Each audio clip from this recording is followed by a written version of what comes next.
So today we're going to be talking about blur and other fun things to do with post-processing.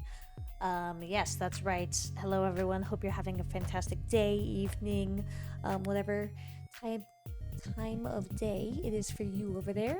This is a quick, I say quick, although it's probably going to run long, tutorial about the brand new feature of the Slate Post Buffer feature. This is a new feature in the 5.4 engine release. Now it is pretty experimental, so definitely try your own risk, but I was giving it a try and really liked a lot of the results. So with that, let's kick it off and start from the beginning.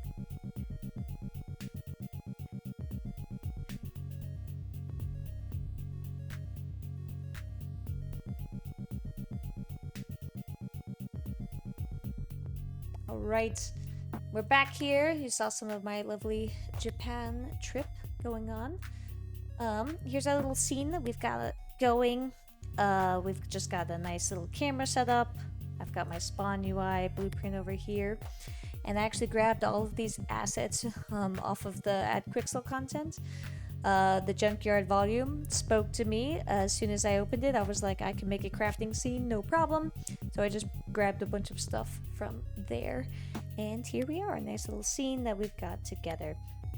But before I want to go into that, I actually want to show you some of the amazing documentation that the team put together here on Slate Post Buffers. So this can allow you to do really interesting and cool post-processing effects. Now they have some amazing examples here. I actually followed all of this to get it set up, to get some things going.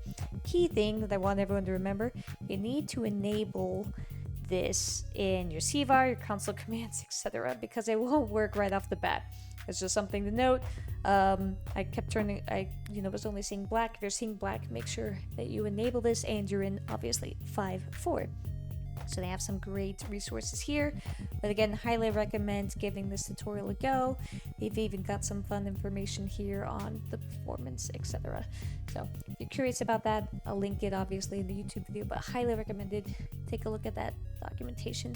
And beyond that, we're actually going to go into the content samples. So in the content samples, they have a great little UI Slate Post Buffer map. And if we just run through it right now, we can kind of give it a look. So just to warn everyone, I play on a potato.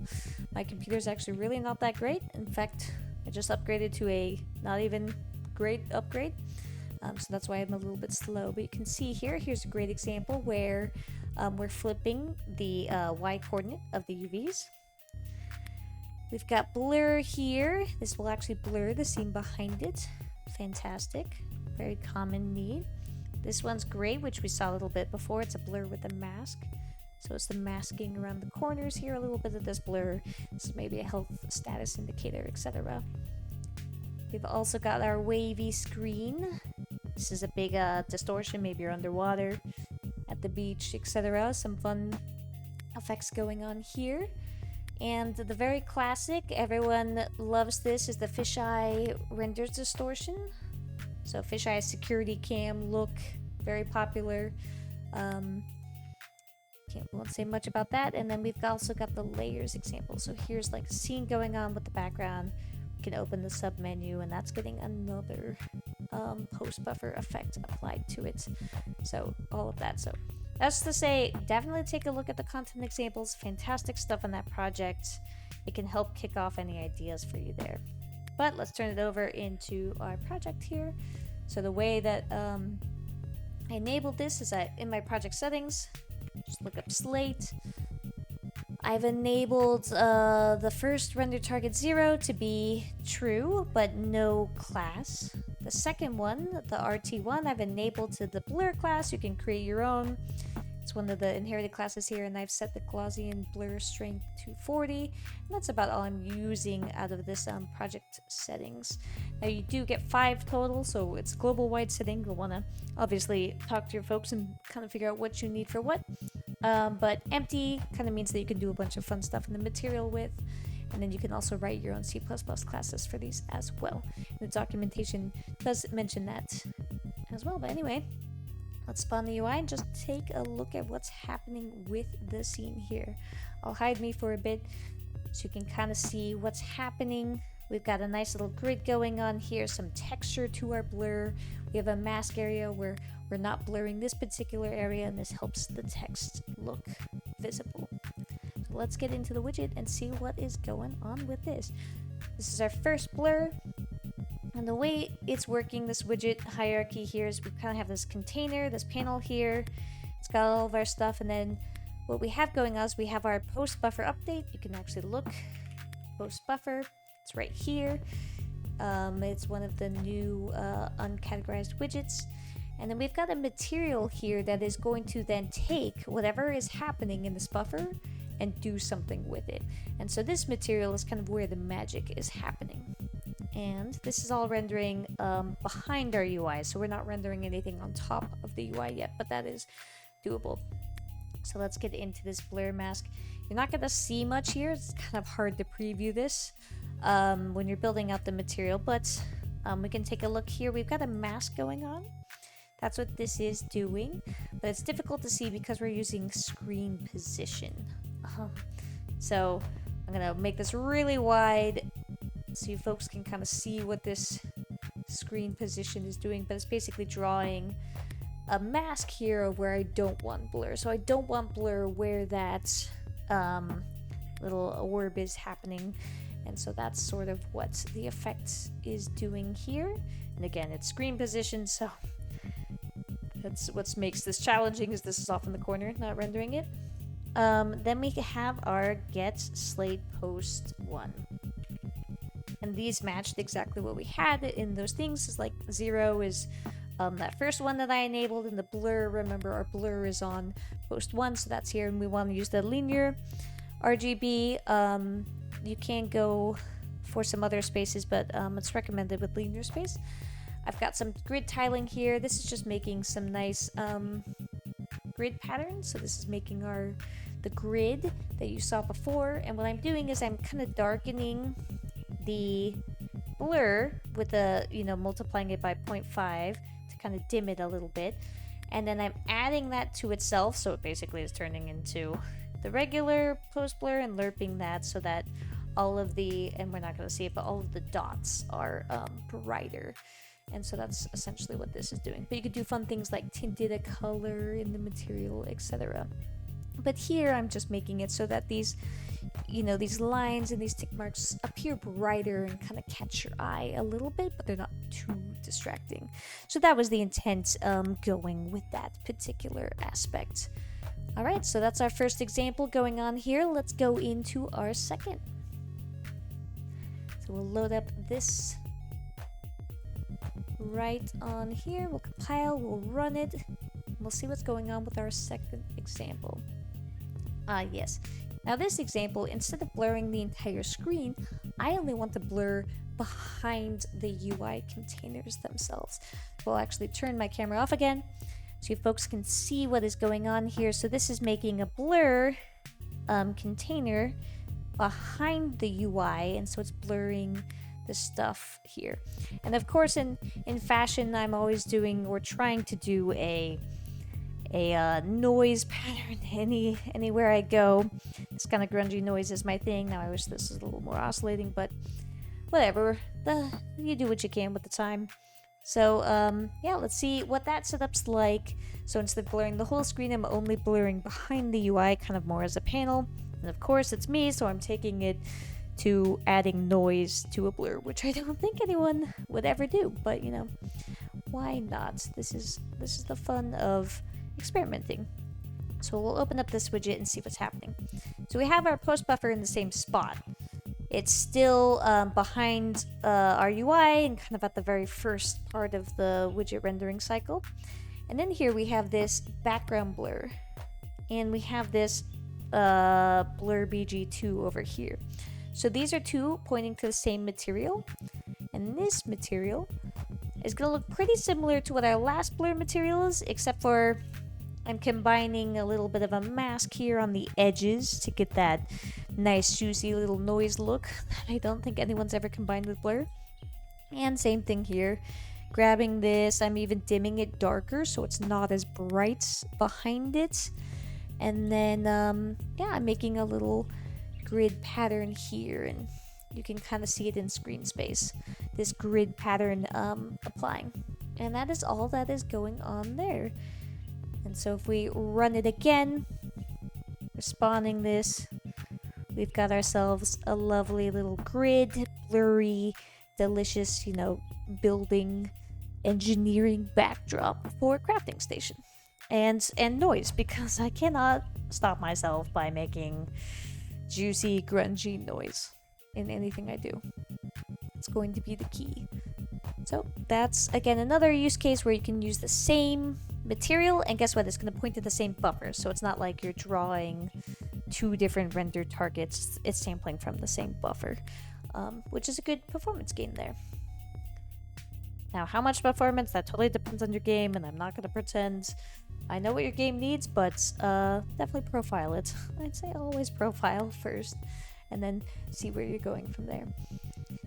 Alright, this next example is a fun effect that maybe you want to do or never want to do. Kind of all depends. But here's a funky little pixelation. So maybe your game, you want to pixelate the in-game stuff, and then I have a little mask here where the hand plane is actually perfectly in detail.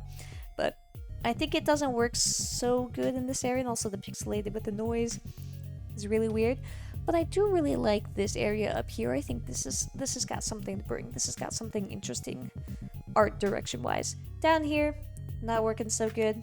Up here, I like this. I like this look. I could work with this. This is the art director hat coming on right now. Anyway, pixelation. Let's see what we're doing here. It's basically going to be fairly simple to our first mask. So we have our post buffer update, right? This is where we're grabbing, and we're going to say grab the RT0 instead of RT1, because 0 is the empty buffer, and RT1 is the blur buffer. We're going to go to this image here, and this has got our pixelation mask, and you can actually see that it's even pixelating the mask, because you can do that with the UVs. So, pretty simple looking material here. We have our screen UVs. Highly recommend to use those. We've got the pixelation of 100 pixels. Now, if we preview this, and we can put this to, 10, and look at the very funky results. Yes, I can already tell we're in for a great time. Yeah, this is this kind of interesting, funky result going on here. Probably wouldn't recommend 10 pixels per the entire screen, but always fun. So let's go back to 100. Doing our little pixelation here. We're also applying that to our circle. So our circle is getting pixelated too. It all kind of gets this fun effect with it, and yeah, it's got an interesting effect. Again, I like some areas of it, don't like some areas of it. Maybe I should have pixelated the background, but that might have been too much. Not sure. So this is a fun, nifty little effect, so we can kind of see that going on. All right, on to our next example. This one, let's load it up and run it. Ah, yes. This is a Chromatic Aberration. Let me know if I'm saying that correctly. I never know, but you can see here we're actually applying this to the UI as well as the background world. So that's kind of a different layer of the buffer if you're going to do something like this. Now, I don't know if I would do this such a strong effect, but it's fun, it's interesting. Maybe you're glitching out the UI because it's a HUD display and something happens and the heads-up display got some glitch going on. But yeah, let's take a look at what the material and the widgets, how they're set up, and we will get into that. Here we are. So if you're having something where the post-processing, the post-buffer effect is on top, it's gonna have this massive material on top here. So I usually like to hide that because it's easier to work with having it hidden. But basically, instead of the post buffer being behind the content, we want the post buffer to include the UI, so we want to draw it after the UI. We want to have it sample both the UI and the game scene behind it. And then we want the image to then be after that. And this image is going to have our material, and this is going to have our little chromatic aberration going on here, where I've got the screen UVs, I'm shifting it over, translating it negative 0.005 and then 0.005, masking out the R, the G, and keeping the blue in the same spot. And very simple effect here. Kind of funny. I didn't know if anyone else has done this, but plugging in random in the this is all kind of based off of the UI Material Lab. If folks don't already know, fantastic resource to pick up. If you hit the mirror U, it creates this awesome glitch effect without much effort. So I did it here. I mean, it does have that weird line that shows up in the middle, but pretty easy win here, and I don't have to make any actual scan line glitch effects, and it will automatically do it. So let's compile and run this, and we'll see it going on here. So you can obviously make it look more dramatic or less dramatic in the material, but that's it applying on top of the UI. Now let's move it so it's happening only on the game scene behind it. And we can kind of see that in action. So instead of these happening up here, I want to have these happen kind of before the UI gets rendered. So I'm going to flip it to be before the overlay that has all of my content inside. And we can see here now only the background scene is getting the effect rather than the UI. Now, if you're like me and you actually make a mistake here, this is something good to know. I was trying to draw the to put our post-processing material afterwards, but I didn't move the buffer, and I was getting this. And I'm like, what's happening? Where'd my UI go? Why am I not seeing anything? And that is because the material is grabbing anything after the post-processing buffer.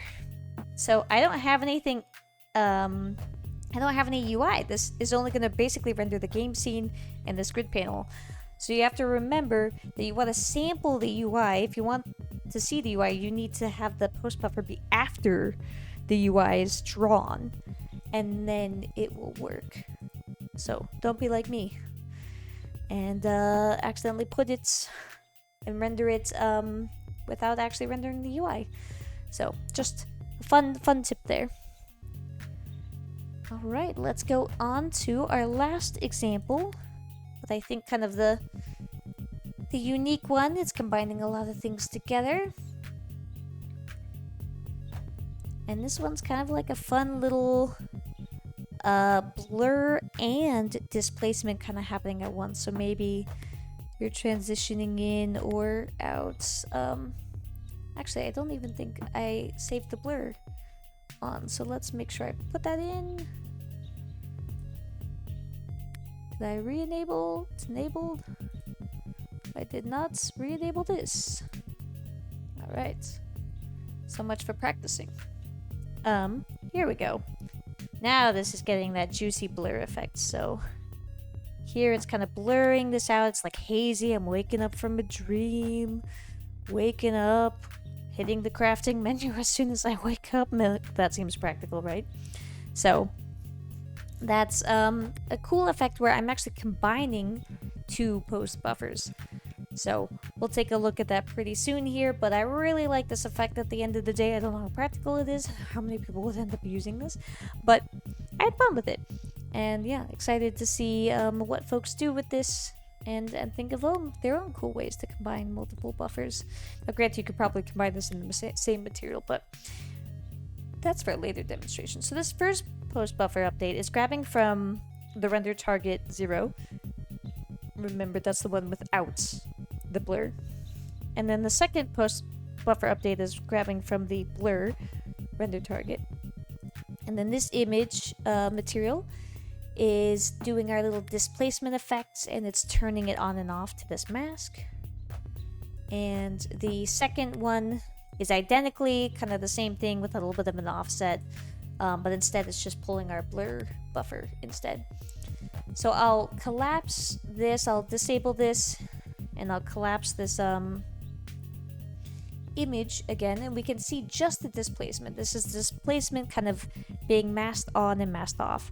So the displacement's quite a bit going on, so it does help to kind of mask it, especially displacement and noise might not be the best effect, but it is quite interesting. And in fact, we'll just unplug that, we'll run it again, and you'll see just the displacement going on.